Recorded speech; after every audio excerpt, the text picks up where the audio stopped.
Hello, welcome back to the YouTube channel. I am Nick from Australia. Welcome back to the channel. Hope you guys are all doing well on this Thursday night. If you guys are new to the channel, make sure you go ahead and like this video and subscribe to the channel as well. It's much appreciated. But tonight's video is going to be my best 1 to 17 for the Cronulla Sharks. Obviously, the 2022 NRL season is now 28 days away. We are exactly 4 weeks away from the season getting underway, and I honestly cannot wait for it to get underway. And I've already done the Cowboys and Titans best 1 to 17 for 2022. Now tonight we're going to be doing the Cronulla Sutherland Sharks. So let me know in the comment section below if you agree with this Sharks 17. Now, whether some of these players are injured or whether they're suspended or whatever it may be, this is when I look at the Sharks full squad. This is what I reckon their best 17 looks like for season 2022. So, without further ado, let's get into it. The Nick from Australia NRL Sharks 2022 best 1 to 17. Fullback, Will Kennedy. On the wings, Sione Katoa and Matt Ikuvalu. In the centres, Ronaldo Mulitalo and Jesse Raymond. 5'8", Nico Hines. Halfback, Braden Trindle. Front row, Dale Finucane and Toby Rudolph. Hooker, Blake Brayley. Second row, I've gone with big Siasifa Talakai and the experienced Wade Graham. At lock, I've gone with his Cameron McGuinness. And on the bench, it is Matt Moylan, Braden Hamlin-Uele, Jack Williams, and Britton Nakora. And the 18th man is Conor Tracy. And the head coach is obviously the new appointed coach of the Sharks, Craig Fitzgibbon. So if I was in charge of the Cronulla Sutherland Sharks, that would be my Sharks 1 to 17. I think it's a very strong side. I think it has a lot of good points, good things about it on paper. So if the Sharks team does run out as the side in round 1 or throughout the season, it's going to be a very tough side to bloody play, I'll tell you right now. But let's go through it. So obviously, fullback, I went with William Kennedy. I think that's a pretty obvious one. Will Kennedy, a very good player. Last year, he was exceptional for the Sharks. I know the Sharks didn't play finals football or anything like that, but I thought he was phenomenal last year, Will Kennedy. So obviously, he deserves to be fullback once again. I think Will Kennedy is probably a top 7, top 8 fullback in the game. So if you have a player like that in your side, you've got to have him at fullback. So Will Kennedy is the fullback, obviously. The wingers, Sione Katoa and Matt Ikuvalu. Sione Katoa last year, when he was fit, I thought he was outstanding. For the Sharks, I thought he played really well last year. He's a very quick winger as well. Everyone talks about the likes of Xavier Coates and the Hammer and Saab and all these players being the quickest. I'll tell you what, Sione Katoa, in my opinion, would have to be in the top 10. He is a very quick winger, and when he gets into full bout, not many players will be able to track him down. But Katoa, I think he's earned his spot. I think he deserves to be in the 17. So Katoa's on one wing. On the other wing, I've gone with Matt Ikuvalu. He was at the Roosters last year. Obviously, he was outstanding at the Roosters, playing on that right-hand side with Joey Manu. Had a very nice combination there. Now he's gone to the Sharks, which is going to be quite interesting to see how he goes at Cronulla, Matt Ikuvalu. So I'm keen to see how Ikuvalu goes this year. I think going to a new club, a new system, a new style of play, I think it will suit him. I think he's too good to be playing New South Wales Cup. Ikuvalu's got to be in this team somewhere. So I think him on the other wing is a good choice. Him and Katoa on the wings would be good for the Sharks. In the centres, Ronaldo Mulitalo and Jesse Raymond. So I'll start with the one that's a bit crazy. Ronaldo Mulitalo at centre. Now here's the thing. Apparently centre is Ronaldo Mulitalo's primary position. Apparently he plays his best football there. Now with Ikuvalu going to the Sharks, from what I understand, Mulitalo has been playing majority of the pre-season in the centres for Cronulla. So Mulitalo playing centre, I think will be a good thing for him. I think it makes the Sharks backline, especially in attack, a bit more dangerous. So if Mulitalo can work on his defence in the centres, and if he does a good job there, then there's no reason why he won't be the centre for the Sharks. So Mulitalo I've got playing left centre. In the other centre, the right centre, Jesse Raymond. I think Jesse Raymond picks himself. He's a quality player, a very good centre, a bit underrated, I think. You know, we talk about the likes of the Joseph Manus and the Dane Gaggais and the Bradman Best and the Stephen Crichtons and all these sort of centres. But I think Raymond's a top 10 centre in the game. I think he's very underrated, and I'm really keen to see how he goes this year. I think he's in for a big year. So Raymond is my other centre with Ronaldo Mulitalo. Now let's go to the halves. 5'8" for Nico Hines. Now obviously Nico Hines is one of the Sharks' big off-season recruits. Obviously he was at the Melbourne Storm last year. He filled in at fullback when Pappenhausen was out and did a tremendous job.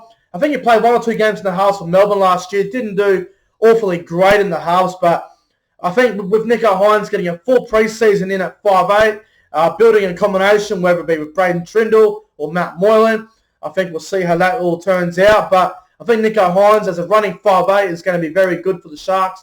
Attack-wise, it's going to be phenomenal. Defensively, that will be the question mark with Nico Hines.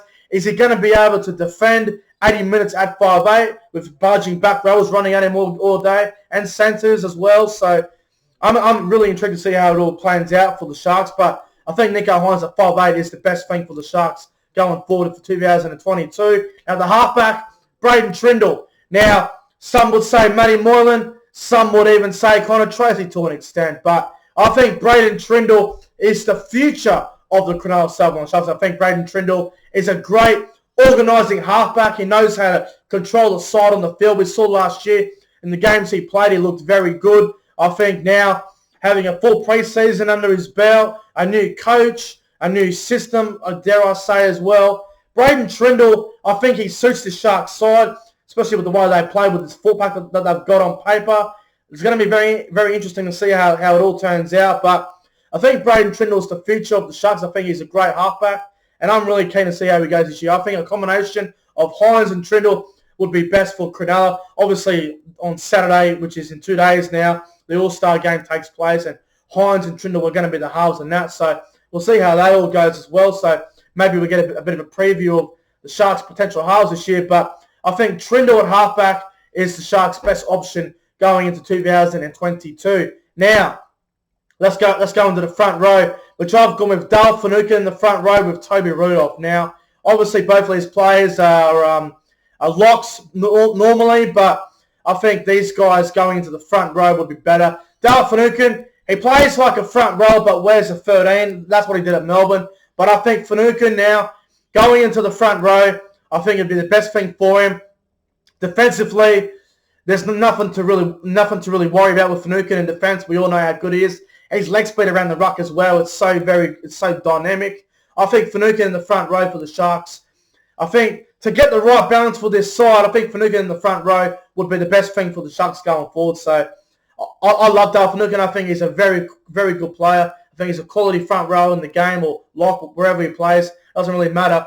Finucane's a quality player, and he's going to be a great buy for the Sharks. I think he'll be good if he goes into the front row. And the other front row I've got is Toby Rudolph. Toby Rudolph played a bit of front row and lock last year, played a bit of both. And Toby Rudolph, we all know how good he is. We watched him firsthand last year at the Sharks, and I thought he was a very tough forward last year. Toby Rudolph, I'm really keen to see how he goes this year. Him and Finucane in that front row could be a very good front row pairing together. I'm really keen to see how this combination goes about. Finucane and Rudolph in the front row. It looks dangerous. It sounds dangerous. I think it's the best thing for the Sharks too. Great front rowers in the middle there. Hooker, Blake Bradley picks himself. Blake Bradley again, a bit like Jesse Raymond, probably a top 10 hooker in the game. A bit underrated. That doesn't get the praise that other hookers get in the game. I think Blake Bradley is improving a lot as well. So obviously they've got another bloke there named Jaden Bell who came from the Queensland Cup, also trying to get into that side. But I think Bradley will start the year at hooker, and I think he deserves it. I think Blake Bradley is a very good player. I think he will definitely be playing hooker for the Sharks. Now, the back row. Sifi Talakai and Wade Graham. Now, Talakai, he's a big man. He's a big beast, Talakai. Last year when he played in the back row, every time he got the ball, he looked dangerous. He looked like he was going to score a try or bust through a tackle or make a line break. Sifi Talakai is an absolute beast, an underrated back rower. And I'm telling you right now, if Hines is pairing with Talakai, that combination could be frightening. So Talakai deserves to start for the Sharks, and I think he would be a nightmare. Other teams would be nervous. I'm telling you right now. So Talakai in the back row is a no-brainer, I think. And the other bloke who is a bit of the forgotten man, and that's Wade Graham. Wade Graham's back from injury. Wade Graham's fit. He's looking ready to go. We all know how good Wade Graham is. He's a top 5, top 10 back row on his day. He's a quality player. He's got a passing game. He's got a kicking game in him as well. He's a quality back rower. I think last year before he got injured, he was starting to struggle a little bit. So I don't think Wade Graham will be at his best, but I think he'll be good for the experience, especially for the Sharks. So Wade Graham and Taylor Cott in the back row, absolute no-brainer. The lock, Cameron McInnes. I think McInnes at lock would be the great balance for the side. The ball-playing lock, we all know the likes of Connor Watson, Tyrone Peachey, and all these sort of locks who love ball-playing around the ruck as well. I think Cameron McInnes will definitely adapt into that. And McInnes back from injury is going to be very interesting to see how he goes this year. So McInnes at lock, I think, makes the balance for this side look a bit better. And let's go to the bench. 14, I've gone with Matt Moylan over Conor Tracy. I think Matty Moylan deserves to be in the 17. Experience, everyone bags him. Well, I thought he was okay last year. Thought he was fine. Obviously, he won't be at his best again. But Matt Moylan has that jersey 14. Why the hell not? He's got experience and he knows how to do his job well. So Matt Moylan at 14. The two guys coming off the bench in the front row for when Finucane and Rudolph get a rest is Hamlin Uwelli and Jack Williams. Hamlin Uwelli, he could easily start in this side. We all know how good Hamlin Uwelli is. I think Braden Hamlin Uwelli is a very, very good front rower. I think off the bench, the impact off the bench for him and from Braden Hamlin Uwelli is going to be enormous, along with Jack Williams, another player who I have a pretty big rap on. I think Jack Williams is underrated. I think he does his job very well, and I'm really keen to see how he goes in 2022. I think he's in for another big year, Jack Williams. The last player I got for the bench is Britton Nakora. Now, Britton Nakora, I think Talcott takes his spot in the back row, and I think Nakora just gets in front of Teague Wilton. But the Sharks have got depth men, and also Aiden Tolman, another bloke who I forgot to even put in the side. But where do you put Teague Wilton and Tolman? That's the hard part about this side. But I think Nakora gets the bench spot. Not much, I wouldn't be surprised if he didn't get it, but I'd go with Nakora on the bench. I think he's a bit more versatile. Can play back row and lock. He can go in the front row if need be. And the 18th man, I've gone with Conor Tracy. I think Conor Tracy at 18th man would be fine. He can play anywhere in the backs and in the halves as well. Some would say it should be the 14, but whether he's 18th man or whether he's jersey 14, doesn't really matter. Conor Tracy is a very good player. So, guys, that's my Cronulla Sutherland Sharks best 1 to 17 for season 2022. Let me know in the comment section below. Do you guys agree? Do you think that this would be the best 1 to 17 for the Sharks for 2022? Let me know in the comment section below. But anyway, guys, I'm getting out of here. Like, comment, and subscribe. And I'll see you guys in the next one.